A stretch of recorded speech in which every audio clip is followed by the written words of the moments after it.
Essa transmissão possui audiodescrição. Na cena, o púlpito com o mestre de cerimônias fazendo a abertura do evento. Artificial.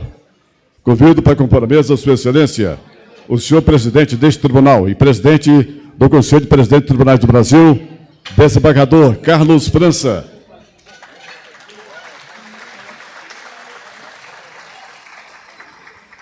Convido Sua Excelência, palestrante, conselheiro do CNJ, Luiz Fernando Bandeira de Melo.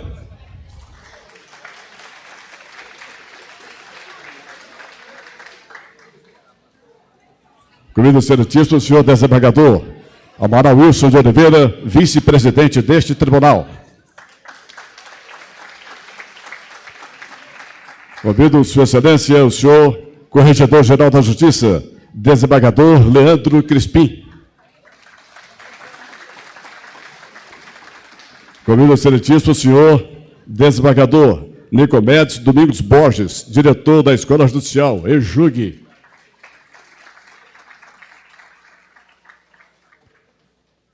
Convido o excelentíssimo senhor desembargador Jerônimo Pedro Vilas Boas, vice-diretor da Escola Judicial, EJUG.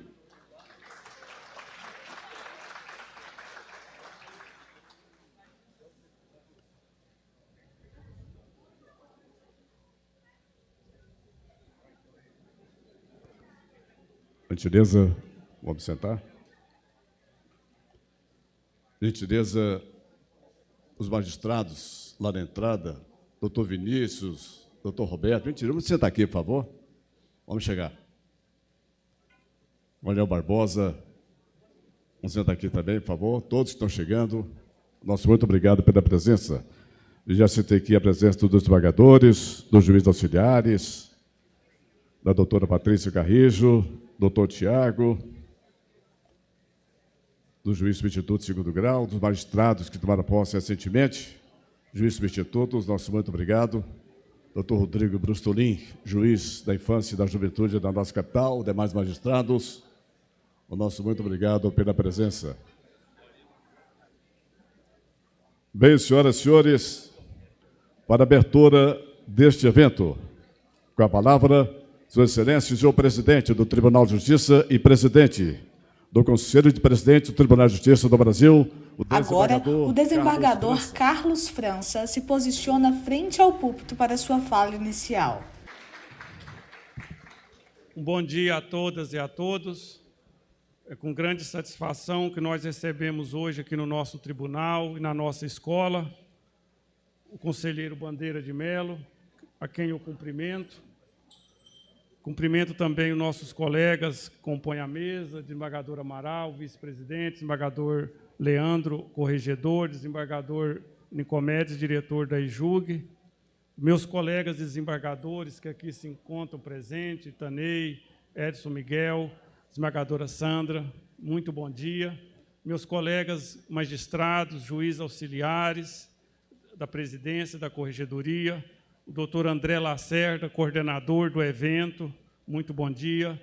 Todos os servidores presentes, colegas da magistratura. É com grande satisfação que nós recebemos hoje aqui o conselheiro Bandeira de Melo, que vai nos falar sobre um tema muito importante e atual, inteligência artificial. Não tem outro caminho, não tem outro meio para que o Poder Judiciário possa continuar prestando um bom serviço, a não ser usar ao máximo a tecnologia.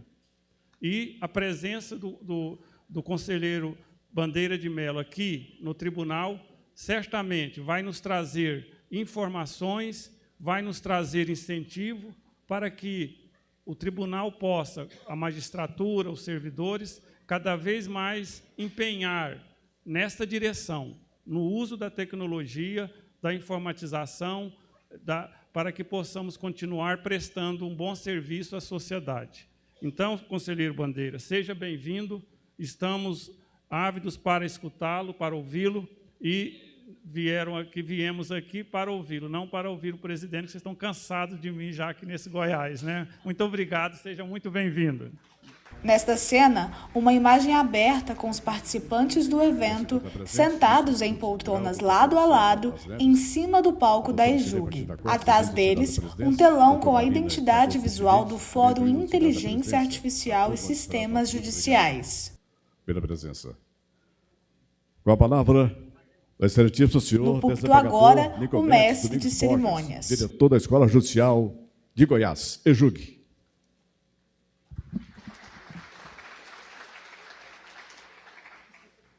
Nicomedes Domingues Borges agora se posiciona no púlpito para sua fala. Presidente Amaral, nosso amigo de Goiás, conselheiro Bandeira de Mello, seu corregedor Leandro Crispim,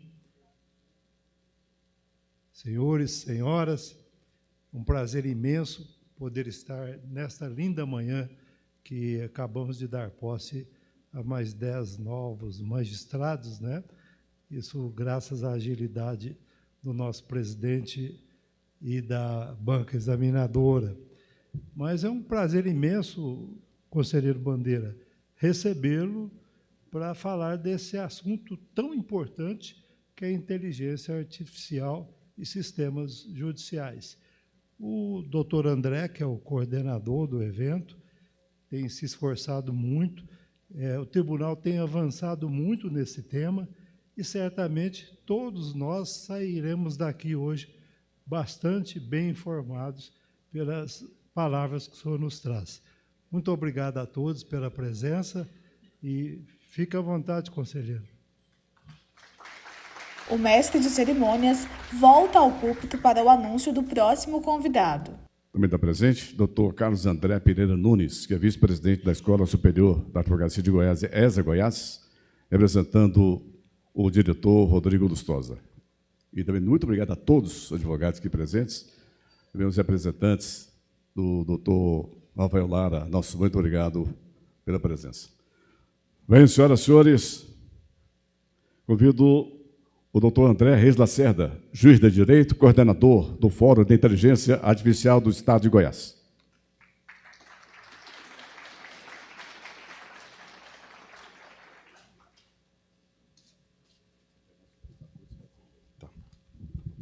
O doutor André Reis Lacerda se posiciona no púlpito para sua fala.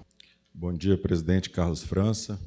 Inicialmente, a gente quer agradecer, como já tem falado aí, que a agilidade do senhor em todos os sentidos aí tem sido fundamental para o sucesso do tribunal como um todo e essa expansão que a gente tem visto no Brasil, e o conselheiro é prova disso, né? Bom dia, desembargador Amaral, vice-presidente, doutor Leandro, corregedor, nosso diretor da escola, desembargador Nicomedes, e obrigado pelo apoio, pelo incentivo, pela missão dada aí, todos os desembargadores, colegas, servidores do tribunal, representantes de todo o sistema de justiça, OAB, PGE, Ministério Público, várias universidades estão presentes, porque aqui a gente quer fazer um contato muito intenso, sobretudo com as universidades, que é o que a gente tem que incentivar no país aqui, as nossas cabeças pensantes, para a gente segurar, né, essa inteligência ainda não artificial aqui que a gente tem. E, como todos sabem, a gente está num processo muito dinâmico, muito rápido, mais do que a gente tem entendido e conseguido entender na sociedade de informação que a gente está. E é uma realidade que já chegou, como o presidente disse, doutora Patrícia Carrijo, representando a Asmego, e todos os demais aí, imprensa. É uma realidade que já chegou, não tem como a gente correr dela. A exemplo do próprio ChatGPT, em que nós vamos ser demandados cada vez mais numa velocidade incrível. A título de exemplo, também o próprio tribunal já tem tentado fazer frente a esse estado de coisas com o Berna, que desde 2020 já tem uma aplicação aí muito efetiva, né, Antônio Pires? E, só a título de exemplo, nós já analisamos mais de 1.300.000 petições iniciais. Essa transmissão terminou. A inteligência artificial, acreditamos, e o debate funciona para isso. Eu quero aqui só fazer um parênteses rapidinho daqui a pouco, para explicar como que vai funcionar, que o fórum tem uma previsão de 12 meses. O Berna vai servir para a gente, com os instrumentos tecnológicos, a gente poder, no máximo possível, fazer as devidas separações, classificações de processo, para permitir que o magistrado use somente o lado que realmente é humano, que é da decisão com sensibilidade, da decisão ponderada, aplicando a experiência que a gente tem, inclusive do tribunal, mas evitarmos o excesso de demandas naquilo que é extremamente repetitivo, modelado, que são causas iguais, mas a gente não pode fugir dos debates, por exemplo, das questões éticas, dos limites em que a gente vai estar submetido, o que o robô, o que esses sistemas vão poder classificar ou não, e como que a gente vai alimentar todos esses sistemas, né? Então, na discussão que a gente teve prévia para criar o fórum e para poder elaborar como que vai ser essa plataforma, né, nós estamos colocando vários temas que vão ser discutidos ao longo do ano. Os colegas vão poder se inscrever online no site da EJUG e o debate vai ser permanente, como o nome já próprio diz. E a gente vai trazer uma vez por mês, uma vez a cada bimestre, um grande especialista dos temas, e eles vão ser debatidos online, com vídeos online, com palestras online, para poder facilitar a participação de todos, inclusive que agora está sendo transmitido para o Estado inteiro. Então, a gente conta com a participação efetiva dos senhores e das senhoras, de todos os órgãos de justiça, para que esse debate profícuo, né, seja realmente fechado, na medida em que a gente consiga estabelecer quais os limites, quais os avanços que nós podemos ter de forma permanente, e isso engrandeça a prestação jurisdicional. E muito obrigado. A gente quer aqui saudar a presença do conselheiro Luiz Fernando Melo Bandeira, que vai trazer um panorama nacional, e o que o CNJ espera disso tudo, e o que ele acredita que a gente pode melhorar no nosso sistema. Muito obrigado, bom dia. No púlpito agora, o mestre de cerimônias. Nesse momento, se desfaz da mesa para dar início à palestra. Gentileza, senhor presidente, e demais componentes aqui da mesa. Presidente, desembargadora Camila Nina Berta Nascimento, obrigado pela presença. Doutor Guilherme Vaz, corregedor auxiliar da Defensoria Pública, representando o Defensor Público Geral em exercício, doutor Alain Montoni.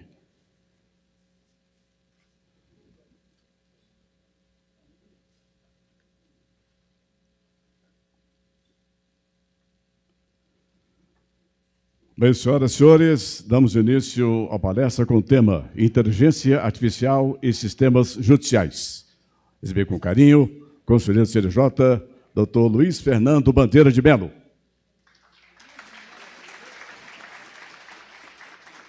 Doutor Luiz Fernando Bandeira de Carvalho, no púlpito agora.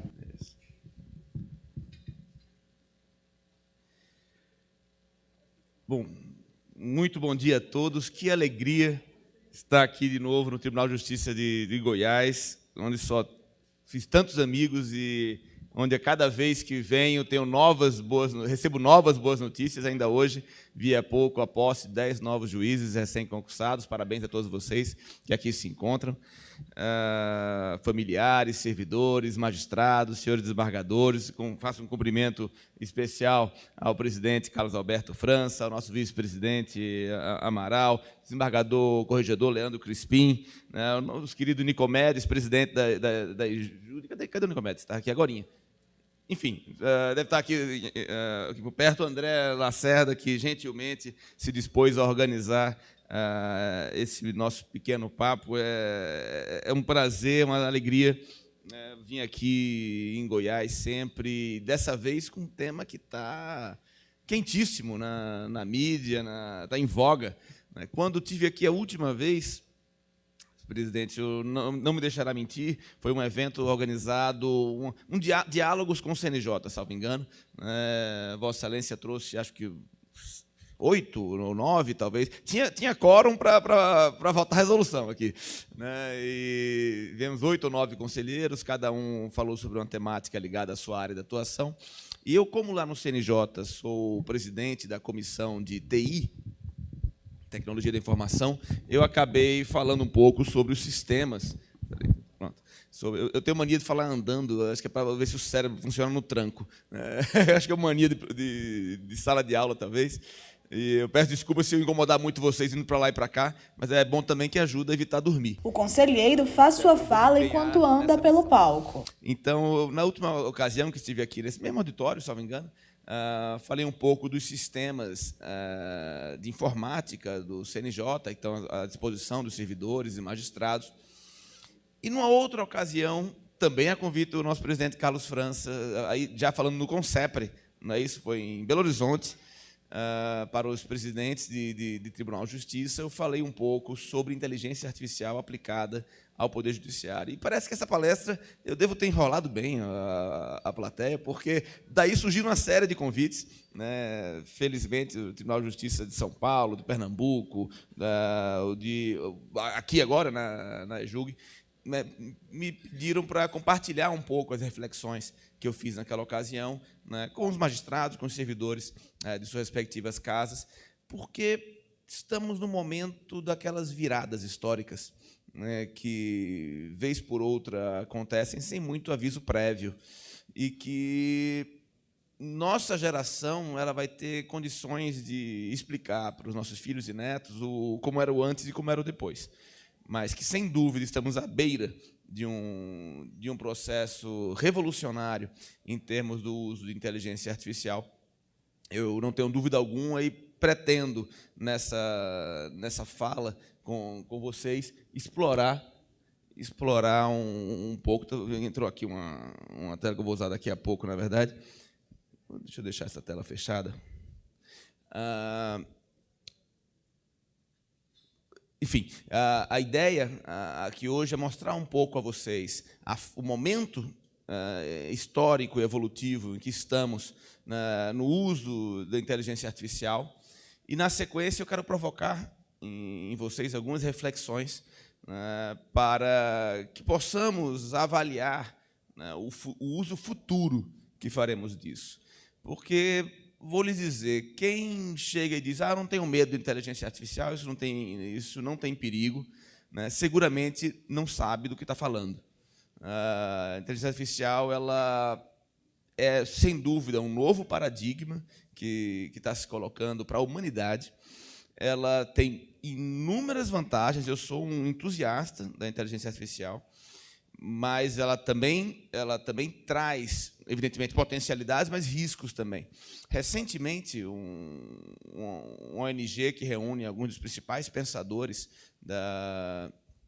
de TI do mundo, desde o Elon Musk, passando pelo Bill Gates, passando pelos fundadores do Google, etc., eles publicaram uma carta manifesto pedindo ao mundo para parar por 6 meses o desenvolvimento de novas ferramentas de inteligência artificial, para que se possa refletir um pouco e decidir para onde estamos caminhando. Isso não tem efeito normativo, isso foi simplesmente uma carta, digamos assim, aberta, né, de reflexão, até porque o enforcement, né, a capacidade de realmente frear as empresas de continuar investindo e pesquisando seria muito difícil, você não teria como controlar esse tipo de coisa. Então, mas foi mais um pedido de reflexão. E aí nós tivemos, ontem ou anteontem, né, uma série de matérias no Brasil, no consultor jurídico, no Migalhas, no Metrópolis, no Correio Brasiliense, saiu também no Estadão, né, falando sobre o uso do ChatGPT, que é uma ferramenta específica, pequenininha, de inteligência artificial, né, no judiciário, que estaria em debate no CNJ. Né, efetivamente, um advogado, que é um polemista, né, ele peticionou recentemente no CNJ, pleiteando que o Conselho proíba o uso do ChatGPT, né, pelo Poder Judiciário. Na verdade, esse mesmo advogado ele tinha peticionado para o TSE, uma ação que envolvia a candidatura do ex-presidente Jair Bolsonaro, e essa petição teria sido feita integralmente no ChatGPT. Ele dizia isso na petição, né? O ministro Benedito deu um despacho arquivando e meio que dizendo, olha, esse aqui não é para brincadeira, estamos aqui, esse aqui é uma jurisdição séria, etc. Porque a petição foi um pouco jocosa, digamos assim. E aí, com base nessa decisão do ministro Benedito, o mesmo advogado pega e entra no CNJ, olha, caiu um lenço ali, parece. ele entra no CNJ e diz, olha, o próprio TSE acha que não pode usar, então peço que vocês proíbam. Tal. Eu vou falar mais um pouquinho desse procedimento mais na frente, mas, por enquanto, eu preciso jogar alguns sedimentos do que estamos debatendo aqui. Inteligência artificial, por si só, não é coisa nova. Tá? Nós já temos aí, há décadas, funcionando uma série de mecanismos de inteligência artificial. Desde previsão do tempo, né, quando você vê aqueles gráficos bonitinhos, né, as nuvens se mexendo lá no Jornal Nacional, né, e a previsão, a tendência daquela nuvem, daquela frente fria, se ela vai subir para oeste, se ela vai para leste, se ela vai, né, gerar uma onda, né, de frio no sul do país ou não. Isso tudo já era feito por inteligência artificial, que são modelos de probabilidade, né, onde você diz, olha, uma frente fria, quando chega aqui nessa posição, com essa força de vento, etc., ela tende a ir para esse lado, tende a ir para aquele lugar. Basicamente, né, a inteligência artificial, ela é nesse cenário, ela é utilizada como um estudo de probabilidades. Depois nós começamos a ver a inteligência artificial sendo utilizada na engenharia de trânsito, de tráfego. Nos municípios, as grandes prefeituras todas, né, já utilizam isso para entender o movimento dos carros, né, pela cidade e entender, quando for necessário fazer uma intervenção, qual é a melhor forma, o melhor caminho para desviar e qual é o melhor horário, né, para fazer desvios, porque isso vai impactar, né, de um jeito ou outro, mais ou menos evidente. Depois, a inteligência artificial começou a ser utilizada em massa na propaganda e no varejo. E percebam, o grande tchan da inteligência artificial é trazer para você informações que não são evidentes. Informação evidente você já sabe. Né? Você não precisa comprar um sistema de inteligência artificial ou contratar um técnico para lhe dizer o que você já dominava. Né? Se na engenharia de tráfego, né, me disser simplesmente que o trânsito na saída da cidade é maior entre 18 e 19 horas, bom, todo mundo já sabe que hora do rush é essa. O que eu quero é a informação que dá um adicional, né, uma diferença competitiva, né, para resolver um problema concreto. Houve uma história interessantíssima nos Estados Unidos. Vocês sabem que no sul dos Estados Unidos, frequentemente, tem tornado. Né, tem aqueles grandes ciclones, né, aqueles grandes furacões, atinge ali a Flórida e o Caribe e tal. E, em determinado momento, foi previsto que ia chegar um desses grandes, né, tufões lá no sul dos Estados Unidos, e uma rede de supermercados, a Walmart, ela decide usar a inteligência artificial para tentar entender qual é o comportamento do cliente às vésperas de um tufão. Porque geralmente ele é avisado, ó, daqui a 2 dias vai chegar um furacão. Então o pessoal sabe, vai ter que ficar em casa daqui a 2 dias e corre, isso provisiona. Historicamente, o Walmart colocava papel higiênico em maior quantidade à venda, colocava comidas não perecíveis, né, enlatados, etc., né, para possibilitar, imaginando que as pessoas vão né, se estocar aqueles elementos ali para poder ficar em casa 2, 3, 4 dias. Né. Só que eles resolveram, em uma determinada ocasião, não, em vez de a gente fazer esse nosso padrão, vamos utilizar a inteligência artificial que a gente está testando aqui, manda ver, nos últimos episódios de furacão, aqui nos Estados Unidos, o que o cliente mais comprou. E eles estavam certos que ia vir, né, carne enlatada, papel higiênico, item de limpeza, higiene pessoal, coisa nenhuma. O item mais vendido às vésperas de um furacão nos Estados Unidos é cerveja. Cerveja.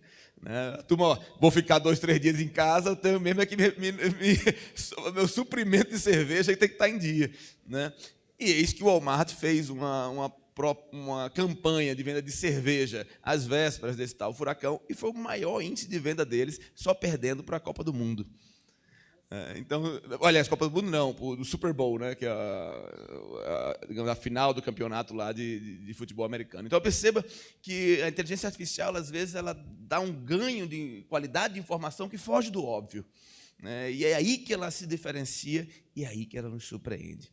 A grande necessidade para que a inteligência artificial funcione é uma base de dados confiável, né, o maior possível, o maior número de casos e de episódios que ela possa estudar, né, possível, e com base nessa análise de episódios já vivenciados, ela vai tentar prever o futuro. Ela vai tentar indicar quais são as probabilidades de determinada situação ocorrer dentro de um determinado contexto. Bom, no Judiciário nós temos uma série de instrumentos que já vêm sendo testados e com sucesso, né, para o uso de inteligência artificial. O Tribunal de Justiça de São Paulo, por exemplo, tem um sistema muito interessante em aplicação para os juizados especiais, particularmente em matéria de consumo, onde ele consegue auxiliar o juiz, né, ele classifica inicialmente os tipos de demandas, né, e, na sequência, ele vai tentar, né, avaliar, não, esse aqui é um caso de dano moral, né, esse aqui é um caso de obrigação de fazer, né, esse aqui é uma discussão derivada de não entrega do serviço, né, por uma passagem aérea que foi comprada e o cliente não conseguiu viajar, né. Então, ele tem uma série de classificações e, dentro dessas classificações, ele consegue estudar o tipo de demanda que está sendo feita e já trazer até uma jurisprudência associada, né, àquele tipo de peticionamento. No Rio Grande do Sul também temos experiências exitosas com inteligência artificial. O próprio STJ e o STF já vêm utilizando também, né, a inteligência artificial ainda precoce, eu diria, ainda em desenvolvimento. O TEMIS, né, um sistema que serve justamente para filtrar, né, os recursos especiais, né, para tentar ver se é o caso de aplicar já uma súmula 7, né, uma súmula 5, e, eventualmente, não, esse caso aqui exige análise de prova, esse caso aqui exige análise contratual, né, e orientar, classificar, né, os processos e meio que orientar o magistrado na sua decisão.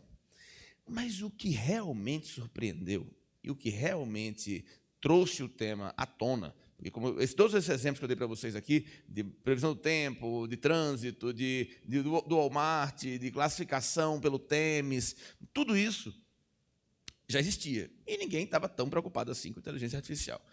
Até o momento em que apareceu, em novembro do ano passado, uma nova ferramenta, né, batizada de ChatGPT, né, e que é, na verdade, um robozinho, um bot de linguagem. E aí foi que as pessoas realmente deram conta de que ponto está chegando a inteligência artificial, porque ela consegue escrever melhor que eu. E quando você sente que ela consegue escrever e produzir algo melhor do que nós mesmos, a gente começa a ficar com medo. Primeiro, pelo nosso emprego, né?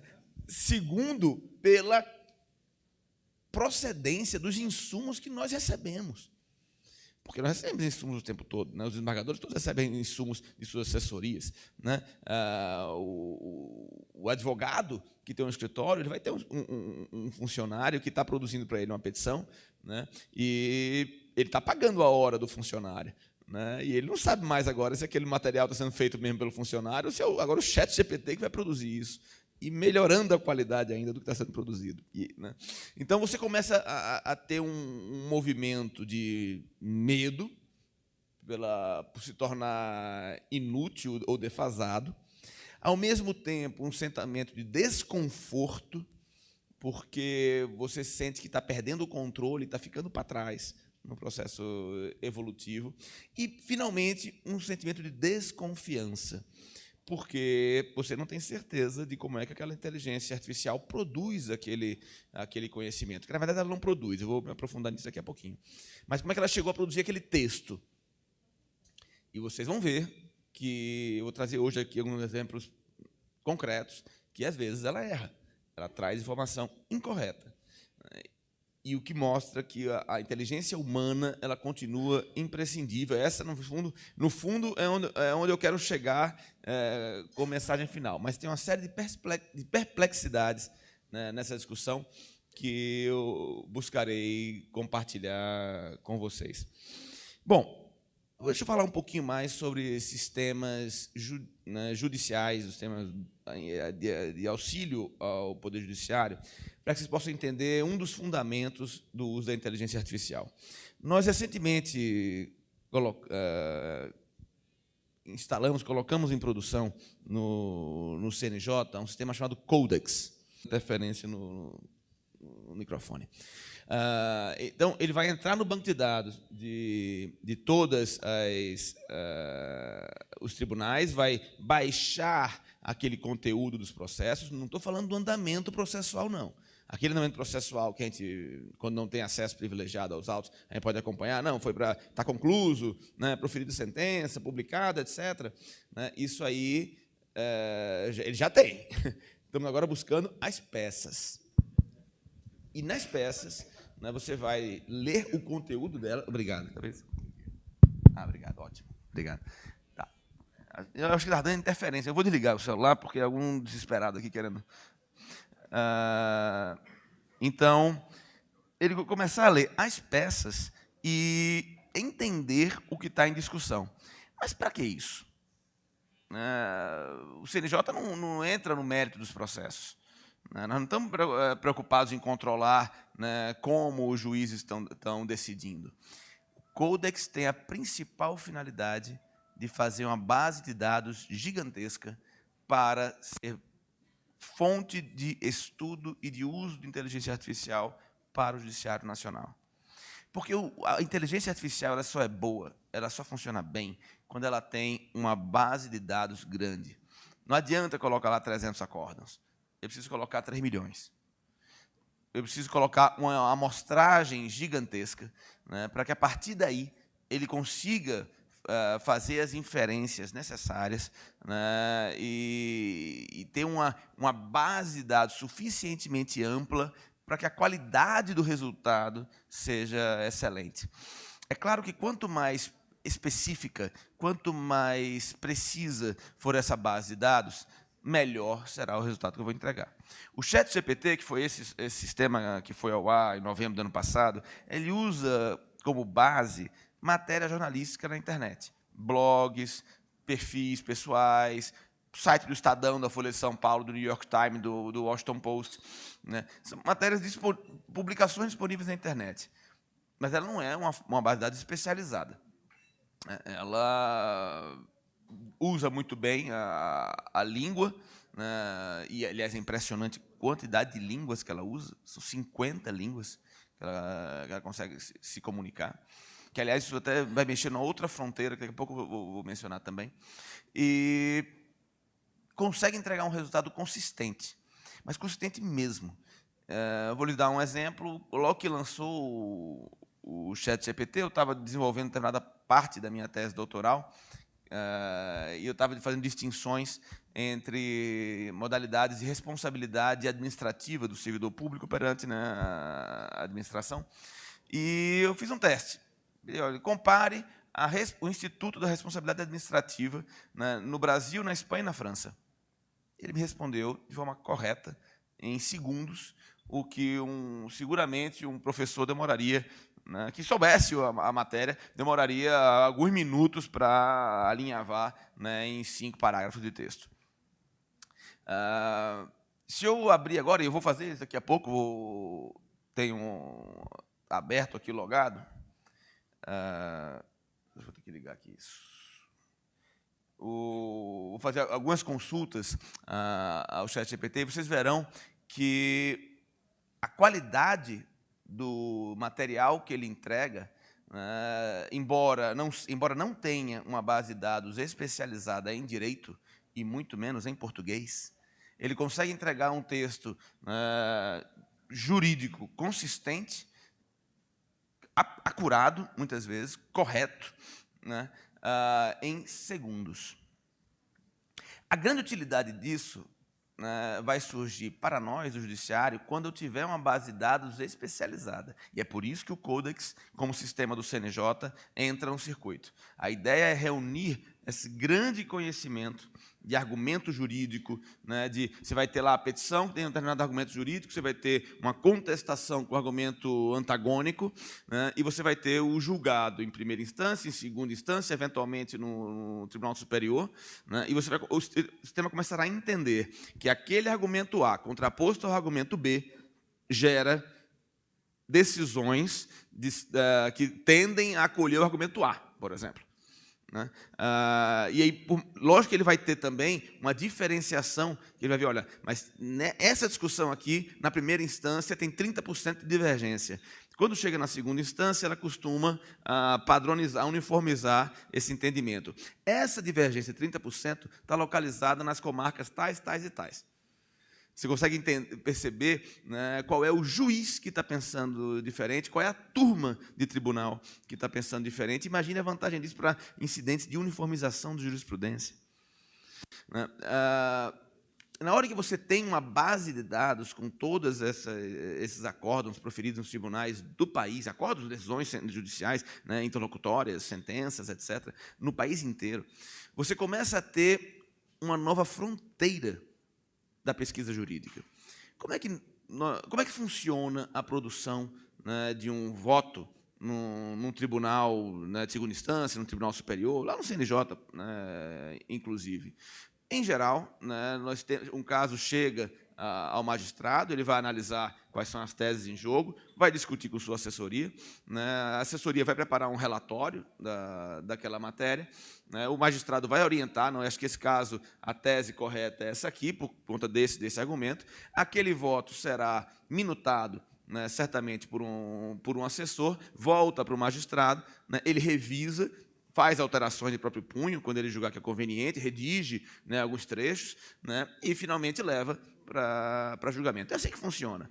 Né? Nenhum magistrado mais tem tempo de escrever o seu voto de A a Z, né? Até por conta da multiplicidade de casos, ele está no estratégico, ele está dando o alinhamento, né, para onde o voto vai.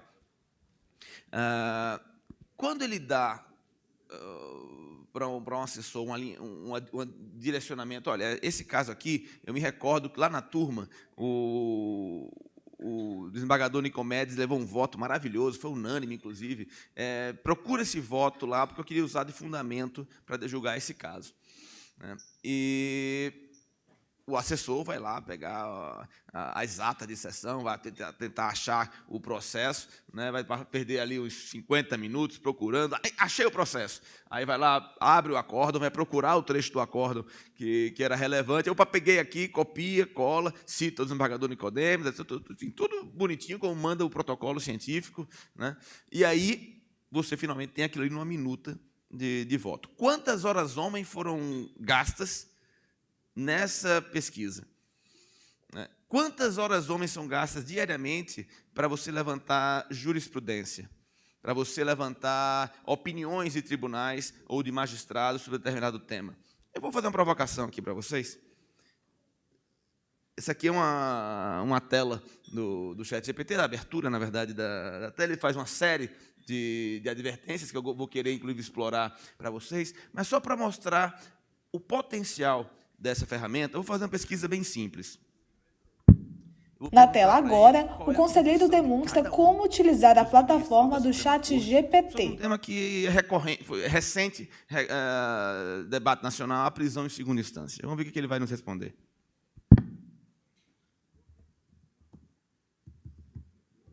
Ele faz pesquisas sobre a posição de cada um dos ministros da Suprema Corte sobre a prisão de segunda instância.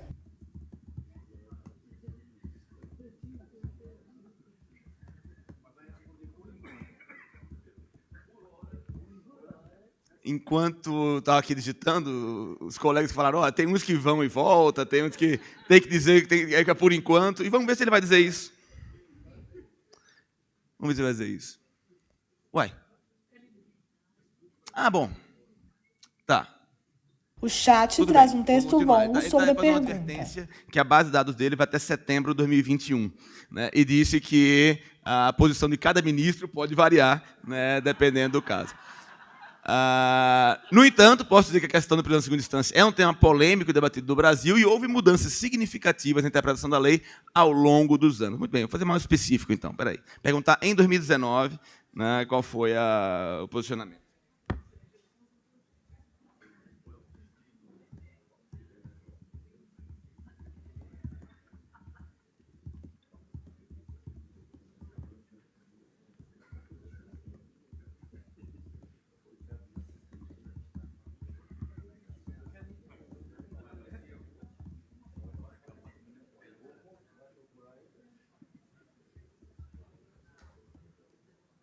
Do lado superior direito, uma tela pequena com o conselheiro, enquanto a tela geral traz os resultados da plataforma em questão. Bom, vamos lá. Então, ele começa dizendo que o último julgamento ocorreu em novembro de 19. Né? Como a base de dados dele vai até 2021, então esse último julgamento estava lá colocado. Quando o Supremo julgou as ações das AD6, 43, 44 e 54. Na ocasião, o STF decidiu por 6-5 que a prisão só pode ser efetuada após o trânsito julgado. Os ministros que votaram a favor da prisão em segunda instância foram os ministros Fulano, Marcelo Moraes, Edson Fachin, Barroso, Fux, Carmen Lúcia e Dias Toffoli. Já os ministros que votaram contra a prisão em segunda instância foram Marco Aurélio, Rosa Weber, Lewandowski, Gilmar Mendes e Celso de Mello. Eu vou sofisticar um pouquinho mais a pergunta.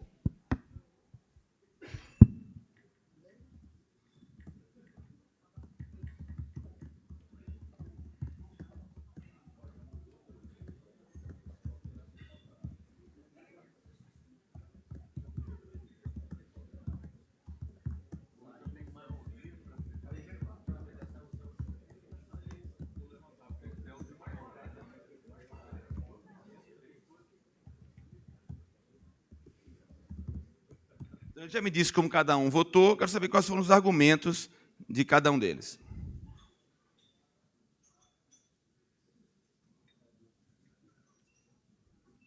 Então, a favor da prisão em segunda instância, Alexandre Moraes disse que a prisão em segunda instância é uma medida proporcional e razoável e que a decisão não fere a presunção de inocência. Edson Fachin argumentou que a Constituição permite a prisão após condenação em segunda instância, que é a medida necessária para dar efetividade à justiça. Barroso entendeu que a prisão é uma medida eficiente para combater a impunidade e a morosidade judiciária. Fux argumentou que a prisão é uma medida necessária para garantir a efetividade da justiça. Carmen Lúcia defendeu que a prisão é justa e necessária.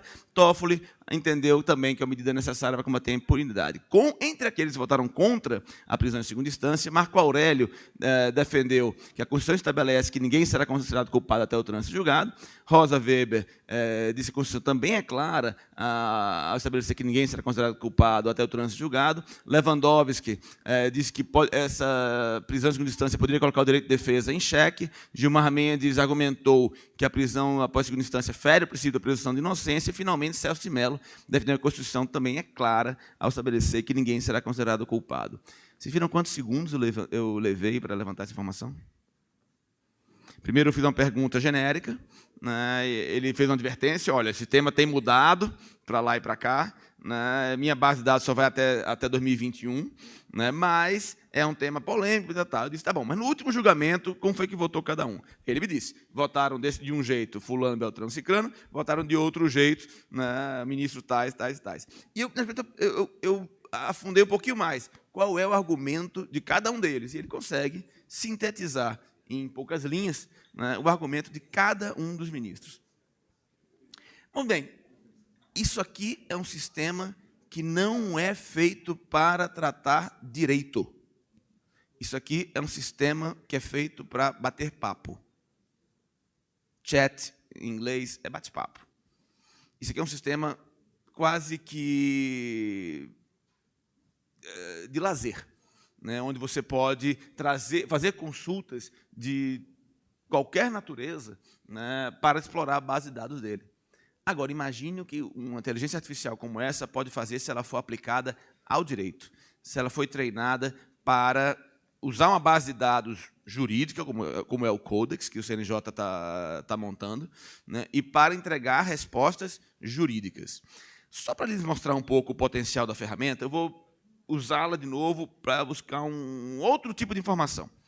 Eu vou perguntar a ela dicas de passeios aqui em Goiânia hoje, já que eu tenho até às 19 horas para voltar a Brasília.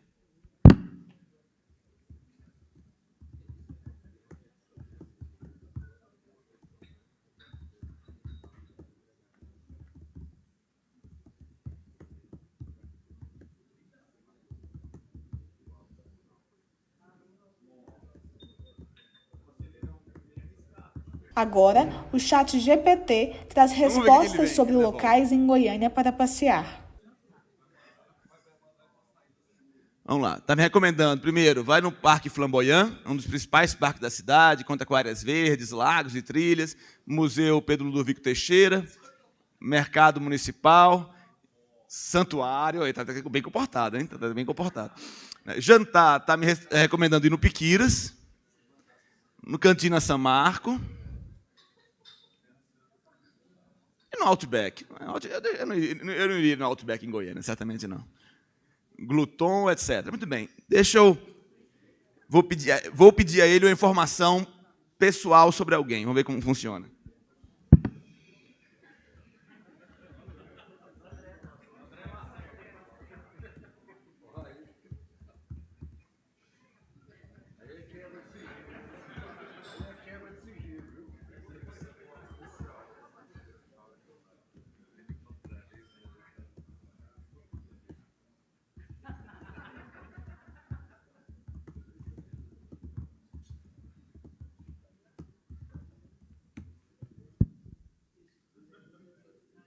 Ah, como não?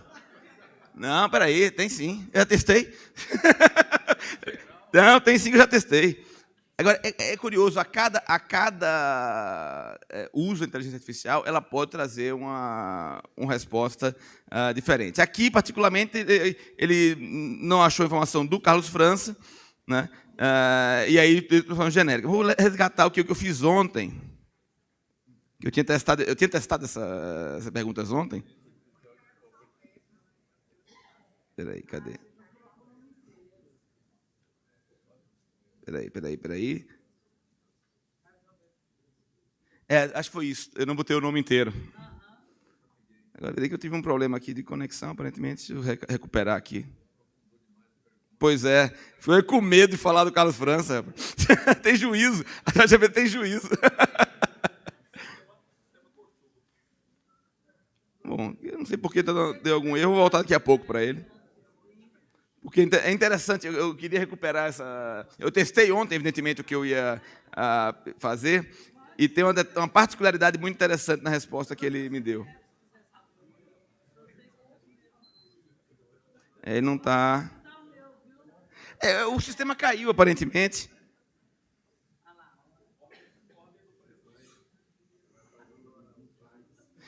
O presidente é tão forte que derrubou o ChatGPT, tirou do ar o ChatGPT. Eu vou te dizer, viu? Rapaz, o homem é forte demais. Foi botar o nome do camarada aqui, rapaz, que tirou do ar o ChatGPT. Mas eu falei o seguinte, eu vou mostrar uma outra coisa, depois eu volto para o ChatGPT. Eu estou aqui em um outro aplicativo agora. Como eu falei para vocês, o ChatGPT foi um sistema desenvolvido... O conselheiro abre agora a tela de um outro software que é elaborado para a criação de imagens. Ele busca uma apresentação sobre o uso de inteligência artificial no judiciário. Mas existem outros sistemas desenvolvidos para finalidades diferentes. Por exemplo, existem sistemas que conseguem criar imagens a partir de uma descrição que você faça. Você pode imaginar, não, eu gostaria de ver uma imagem do Napoleão Bonaparte pintado no estilo Van Gogh. E o sistema é capaz, né, de produzir aquela imagem, talvez não seja exatamente o que você pensou, né, mas era algo que é compatível com a orientação que você deu. Existem sistemas pensados e elaborados para, por exemplo, gerar apresentações de PowerPoint. Vejam isso que eu vou pedir a ele aqui agora.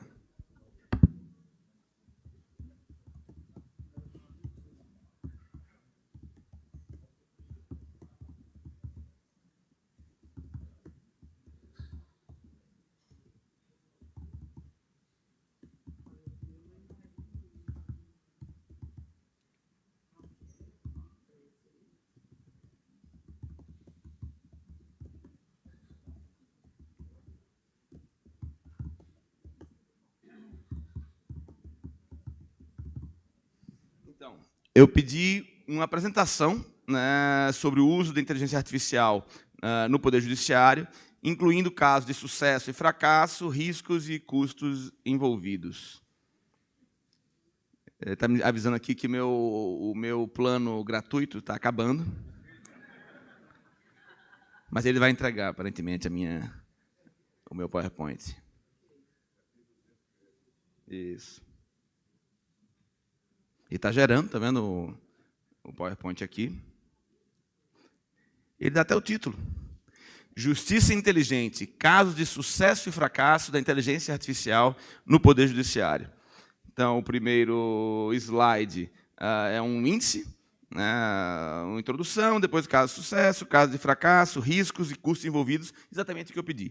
Vamos ver primeiro uma introdução. A inteligência artificial tem sido cada vez mais utilizada no Poder Judiciário para auxiliar na tomada de A decisão. resposta traz um bloco de texto e outro de grandes imagens. quantidades de dados em um curto período de tempo, o que pode ser extremamente útil em casos complexos. No entanto, é importante lembrar que a IA não deve substituir completamente juízes e advogados. A tecnologia deve ser vista como uma ferramenta complementar capaz de fornecer informações e insights valiosos. Ele bota até ilustração, gente. Caso de sucesso. Um exemplo de sucesso da IA no Poder Judiciário é o caso do Tribunal de Justiça do Estado de São Paulo. Eu citei agora há pouco esse caso. O tribunal implementou um sistema de IA capaz de analisar petições iniciais e identificar quais processos poderiam ser resolvidos por meio de acordos extrajudiciais. Com o resultado, o tribunal conseguiu reduzir significativamente o número de processos pendentes. Outro exemplo é o uso de IA para análise de provas em casos criminais. A tecnologia é capaz de analisar imagens, vídeos e áudios com precisão, o que pode ajudar a identificar evidências importantes e até mesmo reconstituir cenas de crime. Caso de fracasso. Apesar dos casos de sucesso, também é exemplo de fracasso no uso da inteligência artificial no Poder Judiciário. Um exemplo é o caso de IA utilizado pelo Departamento de Justiça dos Estados Unidos para avaliar o risco de reincidência dos réus. O sistema foi criticado por ser tendencioso contra réus negros e latinos, o que levantou questões sobre a equidade e justiça do uso de IA no sistema judiciário. Um pequeno parêntese aqui sobre isso. Vocês lembram aquele risco que eu falei? Que a gente não sabe como o texto é produzido? Basicamente, a IA funciona através do uso de probabilidades. Ela usa uma base de dados, gigante, quanto maior, melhor. Né? E, a partir daí, ela infere taxas de probabilidade e aplica isso ao caso concreto. Se nós vivemos uma realidade sociológica, né, no Brasil, por exemplo, em que, lamentavelmente, né, o maior número de condenados e pessoas, né, com sua liberdade restrita em presídios costuma ser pobre, negro, né, de origem, às vezes, nordestina, ou de emigrantes, né, ou pessoas que têm problemas familiares, etc. Fatalmente, uma inteligência artificial que não foi treinada adequadamente, ela vai reproduzir esse preconceito. Ela vai entregar a mesma probabilidade. Ela vai ver, esse réu aqui é preto, pobre, nordestino, não tem nível superior. Esse aqui é culpado. E é terrível isso. Isso é terrível, porque, na verdade, está reforçando um preconceito que existe na sociedade. Não vamos ser hipócritas, existe na sociedade. Né? Só que o magistrado ele tem por obrigação analisar o caso concreto, decidir com base nas provas, e não com base no preconceito social.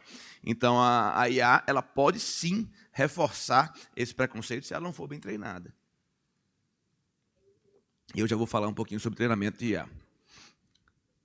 Gente, eu estou gastando tempo aqui, é doidado, estou com medo, André. André me disse que eu tinha 1 hora, já gastei 40 minutos. Vou tentar ser mais rápido. Outro exemplo aqui citado na apresentação, feita aqui em segundos pelo aplicativo, esse aqui é o aplicativo Tome, tá? T-O-M-E, está lá em cima. Tome.app, para quem quiser eventualmente testar. No celular não é bom, não. É bom no desktop, ele é muito mais poderoso. Outro exemplo de inteligência artificial para a tomada de decisão são os casos de imigração. Em alguns casos, a IA foi responsável por erros na avaliação de pedidos de asilo, o que pode ter consequências graves para os solicitantes. Isso mostra que a IA ainda precisa ser aprimorada. E, com certeza, dá para imaginar o tipo de preconceito que foi visto, né, em casos de imigração. Aí, na sequência, um slide com riscos. Muitos sistemas são considerados caixa preta, ou seja, difícil entender como eles chegam às suas conclusões. né? Outro risco é a dependência excessiva de tecnologia. Se a IA se tornar a principal fonte de informação para juízes e advogados, isso pode limitar a capacidade humana de tomar decisões. Hoje saiu acho que foi no Valor Econômico, uma matéria falando sobre o uso de inteligência artificial para analisar os Fed Talks. Fed Talks são as falas que, periodicamente, o Fed americano, o Banco Central americano, né, ele solta aquelas notas, os relatórios deles, né, sobre a visão dele da economia americana e do mundo. Esses relatórios eles são produzidos periodicamente e são incorporados a uma base de dados sobre a qual você lança inteligência artificial, e eles trazem relatórios automatizados para orientar a decisão de investidores. E aí, a matéria de hoje do Valor Econômico está discutindo, olha, o uso intenso desse tipo de ferramenta, né, pode levar a efeitos de manada, né, porque, de repente, todo mundo vai ter a mesma interpretação com base no mesmo robozinho, né, e se todo mundo estiver usando aquela mesma fonte de informação, você pode gerar um efeito manada no mercado por conta de uma leitura eventualmente enviesada da máquina. E, na sequência, eu pedi também para falar de custos, né? Ele diz que a implementação da inteligência artificial no judiciário pode envolver custos significativos, incluindo a contratação de especialistas em tecnologia. Mais um bloco de texto e imagens com gráficos que ilustram o texto discutido pelo conselheiro. Sejam atualizados regularmente e passam por manutenção adequada para evitar falhas e erros. Bom, eu não vou ficar usando, não vou fazer o PowerPoint do robô, né? Eu queria apenas mostrar para vocês a capacidade que ele tem com o comando de uma linha, né, de gerar um PowerPoint ilustrado, com título, com conteúdo, inclusive alguns trechos que ele falou aqui, eu tinha falado mais cedo, né? O que dá para vocês a noção da potência desse instrumento. E detalhe, isso aqui é uma versão gratuita, disponível na internet, com a base de dados genérica.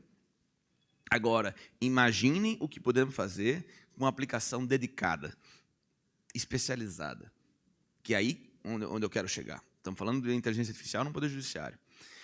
Por que a OpenAI, né, que é a empresa que desenvolveu o ChatGPT, que é propriedade, metade dela já foi comprada pela Microsoft por bilhões de dólares, né, por que ele colocou esse site grátis na internet para a gente brincar no ChatGPT?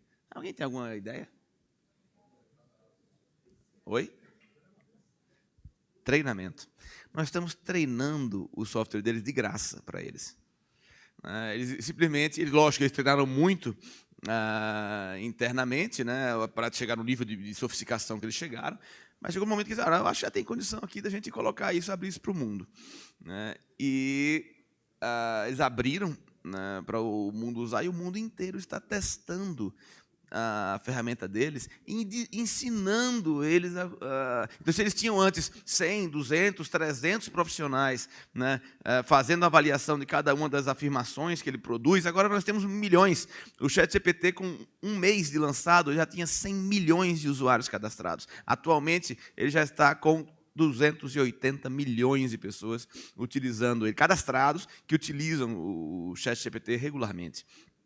Isso é a quantidade de inputs gigantesca que ele está aprendendo com todo mundo em 50 línguas. 50 línguas. A gente está usando, imagina, a gente usa o ChatGPT em português, tipo uma língua periférica, né? Imagine os potenciais dele na língua original, na língua inglesa, né, onde tem muito mais conteúdo na internet, né, muito mais base de dados para ele pesquisar. A nova versão do ChatGPT, que está sendo terminada em semanas, a 4, que é essa versão que está sendo disponibilizada aqui, era 2.5, agora passaram para 3, mas a 4, que não vai ser disponibilizada gratuitamente, ela é 457 vezes mais poderosa do que a versão que está em curso. Quando ele diz que é mais poderosa, é porque a base de dados é maior, é porque os processadores são mais rápidos, são mais processadores. É porque uma coisa importante, já que eu falei várias vezes, a inteligência artificial precisa de uma base de dados grande para poder entregar uma qualidade de resultado. E para poder processar essa base de dados grande, ela precisa de muito hardware, muita energia. Ela é cara. E só faz sentido colocar um instrumento desse grátis na internet se formos, né, para que a gente entregue alguma coisa de volta, porque ele não bota publicidade, né? Na verdade, nós estamos dando a nossa inteligência humana para treinar o software. E aí que é um dos pontos que começa a me dar um pouco de medo. Vou começar a problematizar isso aí. Como é que a OpenAI treinou o ChatGPT? Eles contrataram, em países de língua inglesa, pessoas de nível médio de formação e nível superior, para avaliar sentenças produzidas pela inteligência artificial. Então, geralmente, na Índia fala-se inglês, né? Na África do Sul, né, eles contrataram, tipo, 400 pessoas para ficar dentro de uma salinha no computador, só validando com legal para cima ou para baixo, né, se aquela frase foi bem construída, se ela fazia sentido, se a afirmação era correta. A pessoa podia, inclusive, pesquisar na internet para responder a avaliação, e fizeram isso durante meses, né, nesse grupo controlado de pessoas. O que começa a me dar um pouco de medo é porque essa inteligência artificial, que originalmente é uma máquina, ela está sendo treinada por mentes humanas. Essa inteligência artificial, ela consegue escrever código de software. Ela escreve programa. Se eu chegar lá e pedir, eu quero um código em Java, ou em Basic, ou em C++, ou em uma linguagem qualquer de programação, né, que produza tal e tal resultado, ele vai escrever o código para mim. E eu estou ensinando, com inteligência humana, o software entender o que dá certo e o que não dá certo. Eu estou dizendo ao software como desenvolver um software corretamente e como se reproduzir, portanto, em software, né, da forma correta. Agora, imaginem isso ser utilizado para fins militares. Imagine ser utilizado para finalidades de agressão ou de espionagem, né, de um terceiro país ou de uma empresa concorrente. Eu vou colocar lá um software que eu vou dizer para ele, olha, quando você ingressar no servidor do sistema que eu quero invadir, eu quero que você reproduza as informações que encontrar sobre tais assuntos, mande para mim e altere na base de dados dele, né, a informação que ele tem. Por exemplo, um sistema de balística internacional. Israel tem um sistema poderosíssimo de balística que, quando ele é atacado por um míssil, em Israel, ele dispara um outro míssil para atingir aquele que estava vindo atacá-lo, durante a trajetória. O sistema é tão rápido, ele está vindo um míssil lá da Jordânia ou da Palestina, o sistema detecta, calcula a trajetória e dispara um outro míssil que pega no ar aquele míssil estava em ataque.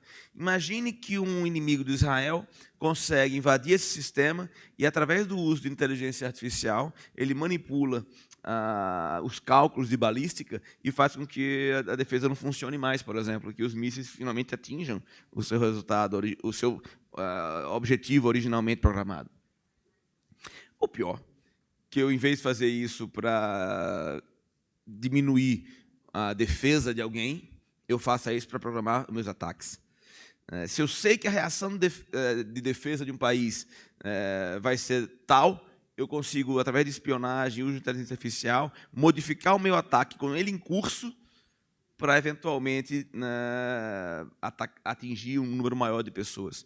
Eu consigo calcular com inteligência artificial o uso de uma arma biológica, como um vírus, por exemplo, como uma bactéria, para infestar o maior número de pessoas. Eu consigo saber qual o momento para soltar uma bactéria no metrô de São Petersburgo ou de Moscou, para que a infecte de uma vez só umas 10 mil pessoas. Essas pessoas vão chegar em casa e vão contaminar, na hora do rush, por exemplo, vão chegar em casa e vão contaminar suas famílias. No dia 3, eu tenho uma população de 200 mil pessoas infectadas com a nova bactéria. Isso pode ser feito com inteligência artificial. Então, quando eu digo para vocês que a inteligência artificial ela traz vulnerabilidades gigantescas, é porque a mente humana ela não tem tantos limites assim, né? E nem sempre ela está bem intencionada. O panorama que eu enxergo para a regulamentação e para o uso da inteligência artificial. Agora, o conselheiro Luiz Fernando segue a palestra enquanto toma um café. Ele anda pelo palco e volta a trabalhar com outra plataforma, apresentando conteúdos de blocos de texto e imagens que são citadas e explicadas por Luiz Fernando. Mas criamos algum tipo de regulamentação, né, que nos proteja de um uso real, efetivo. As armas nucleares têm sido usadas mais como ameaça, né, do que como uso efetivo hoje em dia. A inteligência artificial, no entanto, ela está num paradigma diferente, porque eu não consigo controlar exatamente onde ela está. Eu sei onde estão hoje as ogivas nucleares. Eu não sei onde estão os computadores, os servidores, né, que eventualmente podem alimentar resposta de inteligência artificial. E isso pode trazer uma série de consequências. Nós temos, neste momento, tramitando no Congresso Nacional um projeto de lei feito por uma comissão de juristas presidida pelo ministro Ricardo Cueva, do STJ. A convite do presidente do Senado, eles elaboraram um projeto de lei regulamentando a inteligência artificial. E, nesse projeto de lei, a ideia deles era, olha, eu não quero limitar aqui o desenvolvimento da inteligência artificial, né, mas eu quero controlar os riscos dela. E aí, voltando àquela discussão que está lá no CNJ agora, sobre o uso do ChatGPT, né, pelo judiciário, eu sei que eu não posso declarar meu voto, né, porque eu vou ter que votar sobre esse assunto, mas eu posso talvez dar uma opinião genérica sobre a matéria. O ChatGPT, gente, é a pontinha do iceberg. ChatGPT é um sistema feito, como eu falei aqui, para bater papo. Um sistema que pode me trazer informações turísticas, só não traz informação sobre o Carlos França, a gente descobriu aqui agora há pouco.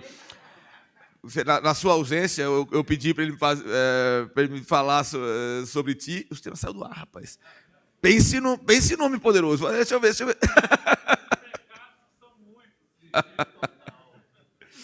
Deixa eu ver se ele voltou, aliás. Espera aí, vou pegar aqui. Deixa eu ver se o bicho voltou para o ar. Tá? Espera aí. Rapaz, o homem é muito forte, viu? Saiu do ar mesmo, viu? Isso aqui eu disse que o servidor do TJ Goiás não vai nem deixar o bicho abrir mais, não. Vou fazer só uma tentativa aqui. Não, o bicho saiu do ar mesmo, não tem quem faça voltar. Mas curioso, eu vou contar então, eu tinha ontem simulado, né, perguntar ao ChatGPT, olha, eu vou me encontrar com o presidente do Tribunal de Justiça de Goiás, né, eu queria algumas informações sobre ele para entabular uma conversa, e aí ele trouxe, né, o desembargador Carlos França, presidente do Tribunal de Justiça de Goiás, para tentar trouxe uma série de palavras elogiosas, como é impossível ser diferente, né, e aí no meio ele começou sua carreira em Anicuns. Eu, sabedor que o Carlos tinha começado em Alto Paraíso, né, de Goiás, que você mesmo me disse, né, Anicuns. Aí, assim que eu encontrei com o Carlos Alberto, eu perguntei, você começou, seu primeiro posto, né, a primeira comarca, foi Anicuns ou foi Alto Paraíso? Não, foi Alto Paraíso. A inteligência artificial errou. Ela errou. Ela trouxe informação simplesmente incorreta. Não é nem tendenciosa, é incorreta. E aí eu quero chegar num ponto muito relevante do uso da inteligência artificial, né, no Poder Judiciário. Nós não estamos substituindo inteligência humana por inteligência artificial. Isso é muito importante. Nós estamos ganhando tempo.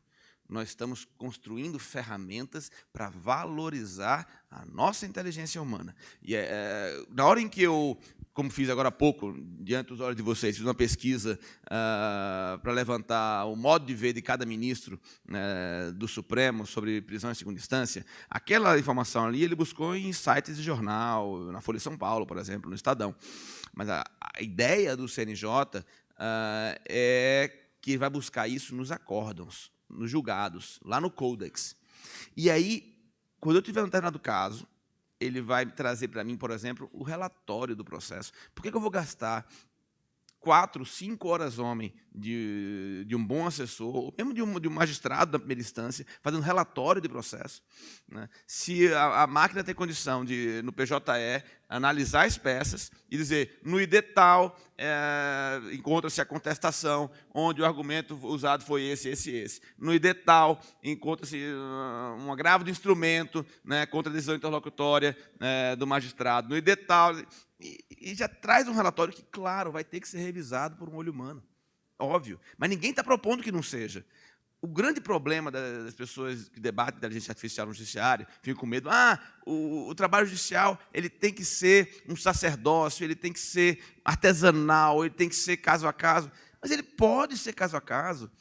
Eu só não preciso necessariamente perder tanto tempo reproduzindo, né, um conhecimento. Ao citar doutrina e jurisprudência, por exemplo, eu ter que ir lá na minha estante, pegar o livro do Celso Antônio Madeira de Mello, ou do Eli Lopes Meirelles, e transcrever aquele parágrafozinho onde ele fala sobre dispensa e inexigibilidade de licitação. Entende? Isso pode vir já da máquina. E aí eu vou revisar, vou ver se faz sentido, né, e se aquilo ali é algo que pode ser aproveitado no meu voto. E se eu não concordar? Eu vou apertar o botãozinho lá e gere de novo, modifique isso. E vai gerar um outro relatório ou um outro argumento, né? Eu posso orientar, não, eu quero citar aqui o voto do desembargador Amaral, né, lá na turma, no ano de 2020, que eu lembro que foi um voto importante. Então, ele já vai em cima do que eu preciso. Eu vou economizar horas homem, eu vou ganhar eficiência para o judiciário, eu vou dar celeridade para a produção de minutas e, claro, eu vou passar a dedicar o meu tempo, a minha energia, numa atividade de revisão. Que é o que nós fazemos hoje já nos tribunais, não vamos ser hipócritas, né? O magistrado, o ministro, o desembargador, eu como conselheiro no CNJ, né? Eu redijo, hoje em dia, menos do que gostaria até por conta da quantidade de processo. Eu sou basicamente um revisor de minutas. Né? Imagino que seja o caso de vários senhores e senhoras que estão aqui. Né? Então, eu reviso minutas, é lógico que, ao revisá-las, eu coloco o meu toque pessoal, eu acrescento 2, 3, 4 parágrafos, eu retiro parágrafos das minutas, né, para deixar com o meu estilo. Agora, imagine se a inteligência artificial está treinada já com base nos seus acordos, desembargador. Lá no TRE, quando você for julgar, o senhor tem uma base de acordos com o seu estilo, e ela já vai produzir aquela base de acordos no seu estilo. E aí, lógico, você vai revisar o voto, vai dizer, não, esse aqui eu não gostei, troca. Vai ter um botãozinho do lado, assim, não, mudar a versão. Né? Mude o fundamento. Você pode digitar ali, não, eu quero citar o ministro Alexandre de Moraes. Né? Então, ele vai buscar um acordo do Alexandre de Moraes compatível com aquela temática. E você está ali para dizer o direito, para decidir o caso concreto, mas sem ter que perder tempo de pesquisa. Essa é a principal utilidade da inteligência artificial, é nos dar tempo de qualidade. Coisa que hoje... que pena que não consegui reabrir. O hacker do França realmente tirou do ar o nosso exemplo.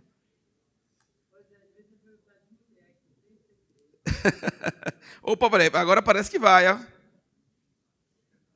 Não dá, paciência, deixa para lá. Bom, então eu vinha dizendo isso, né, do uso que pode ser feito da inteligência artificial no Poder Judiciário, e dizer a vocês, nós não devemos ser refratários ao uso de novas tecnologias, né, no âmbito do Poder Judiciário. Eu não estou me referindo ao ChatGPT, entendeu? Essa que saiu na matéria do consultor jurídico do Estadão ontem. Porque o ChatGPT nem é uma ferramenta desenvolvida para o Poder Judiciário.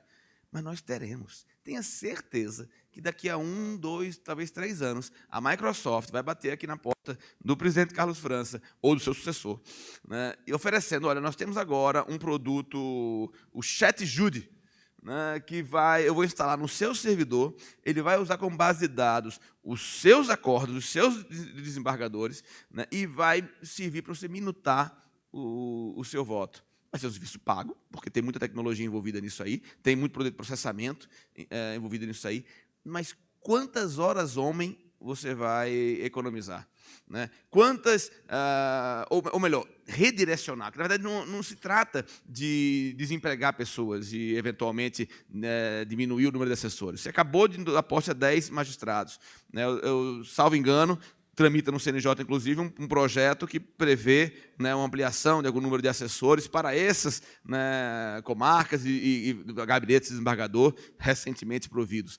Né? Então, naturalmente, as pessoas elas continuarão desenvolvendo trabalho humano no tribunal, porém, voltado para a revisão, ao controle daquelas sugestões que a inteligência artificial poderá proporcionar. Nós temos que ter noção dos riscos dessa inteligência não humana, né? Nós temos que ter noção que ela pode reproduzir, sim, preconceitos, baseado nos padrões que ela identifica, nas probabilidades, né, da base de dados dela. Então, ela pode reproduzir preconceitos, ela pode trazer informação errada, como aqui me referi, né, de Annie Kunz, do presidente França, ela pode, eventualmente, apresentar matizes, né, ideológicos com base no documento que ela tem guardado ali no seu banco de dados.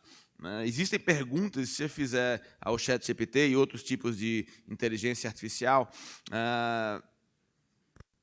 Vou pegar um exemplo só bem polêmico, só para todo mundo entender o que estou falando. Né? Se eu perguntar ao ChatGPT, Lula é bandido? Eu tenho certeza que ele vai dar, no momento, uma resposta positiva, com base numa série de matérias jornalísticas e opiniões em blogs, com um viés, né, ideológico mais à direita, por exemplo, de oposição ao Lula, e tenho certeza que também dará, eventualmente, num outro momento, uma resposta negativa, dizendo que ele foi inocentado, né, a condenação dele foi anulada pelo Supremo, etc. Tal.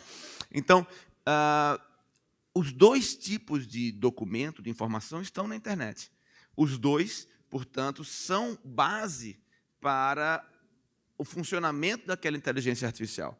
E ela não sabe filtrar uma da outra, porque ele não raciocina, ele apenas reproduz, ele não gera conhecimento. Isso é muito importante vocês entenderem. A inteligência artificial ela não cria necessariamente um conhecimento novo, né? Ela vai usar aquele conhecimento que já está na base de dados dela e vai apenas reorganizar e apresentar a você numa roupagem original. Né, num contexto original, um texto novo. Mas a informação de origem, ela já buscou no banco de dados dela, e ela não tem filtro. Daí a grande importância, e veja a diferença se eu troco essa base de dados, de documentos da internet, de Facebook, não sei o quê, eu troco por acórdãos de um tribunal. Todos aqueles acórdãos ali, a menos que tenha tido algum sido reformado no STJ, né, a princípio, todos aqueles acórdãos ali são validados. Né, foi um pronunciamento judicial de um órgão de segunda instância.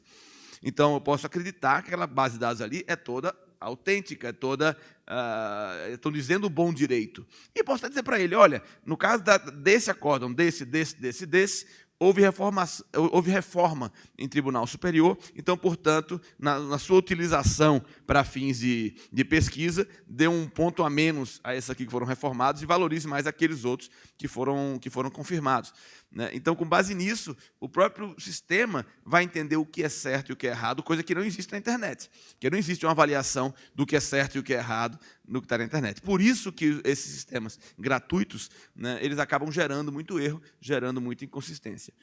Mas eu espero que com esse passeio aqui, acabei usando a hora todinha que você me deu, André, eu tenha podido mostrar a vocês a potencialidade, né, desse instrumento, a utilidade, né, da inteligência artificial no judiciário, os seus riscos, né, que sem dúvida existem, mas, sobretudo, o que nós temos que buscar é valorizar o trabalho humano.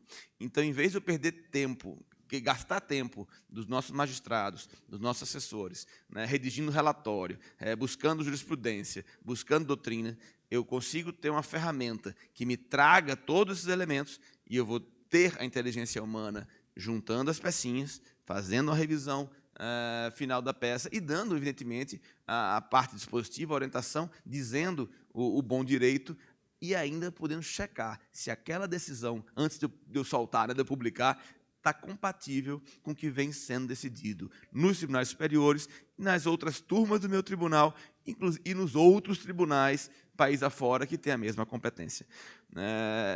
Sem dúvida, nos próximos anos, veremos os próximos capítulos dessa série de inteligência artificial. Obrigado pela atenção de vocês.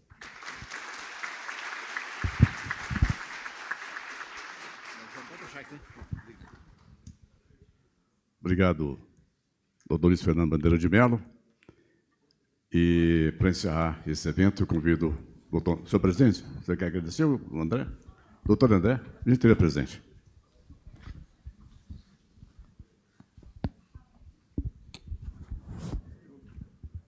O presidente do Tribunal de Justiça, desembargador Carlos França, sobe ao palco e pede a palavra. Eu queria só agradecer, em nome do tribunal, conselheiro Bandeira, a sua exposição e dizer a todos e a todas que os meus dados estão disponíveis, não tenho nada a esconder, né? E que certamente o sistema depois vai voltar ao ar e estará aí, né? Meu muito obrigado, seja sempre bem-vindo aqui, o conselheiro.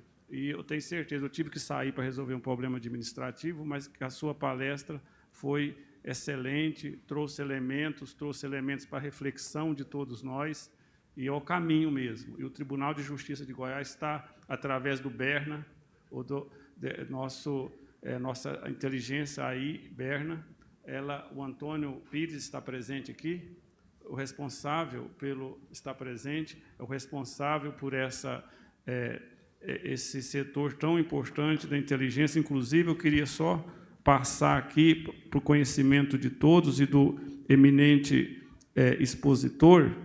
Nós temos hoje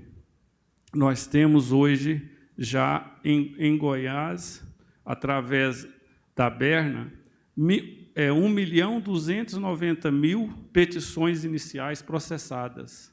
Então, é um sistema que está avançando, que está sendo aprimorado e vai ser muito útil para nós aqui, para o nosso judiciário. Muito obrigado, conselheiro, e parabéns pela palestra.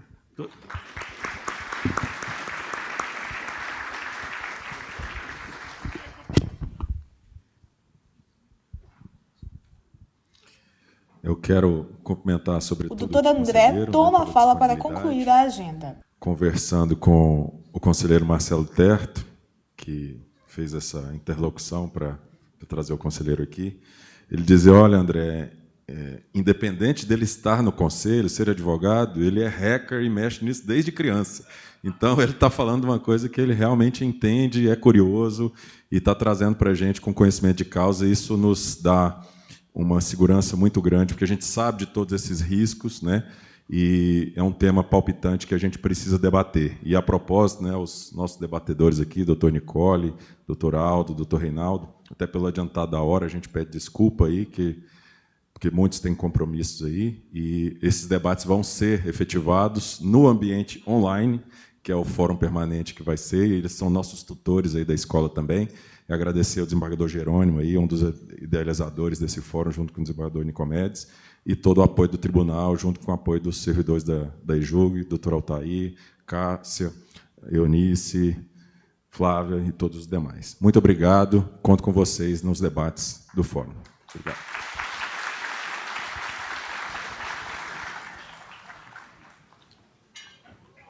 Boa tarde a todos.